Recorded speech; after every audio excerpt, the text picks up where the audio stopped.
In the figure shown all the surface are frictionless. ये figure में जितने भी सरफेस है सब फ्रिक्शनलेस है।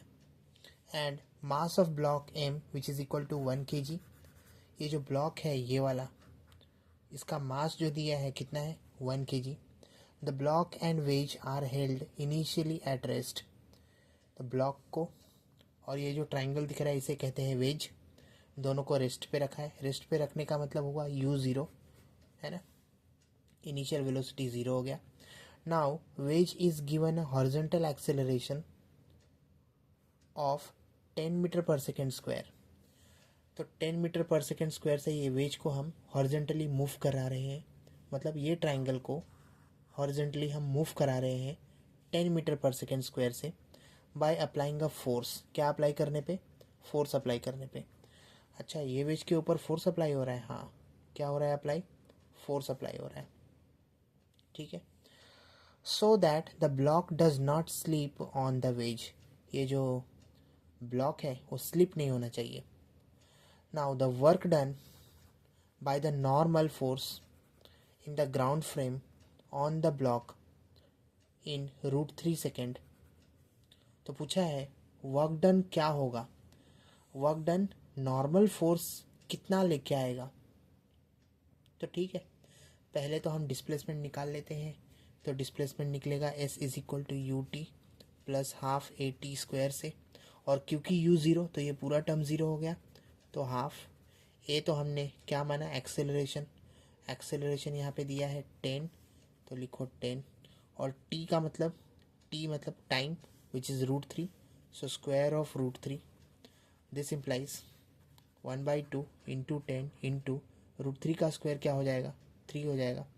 अब इसको सॉल्व करोगे तो 10 3 ज़ा 30 को 2 से डिवाइड करो तो 15।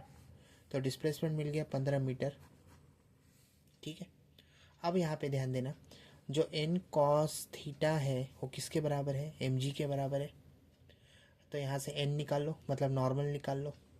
तो नॉर्मल जो निकलेगा वो कैसे मिलेगा? mg और नीचे की तरफ cos थीटा।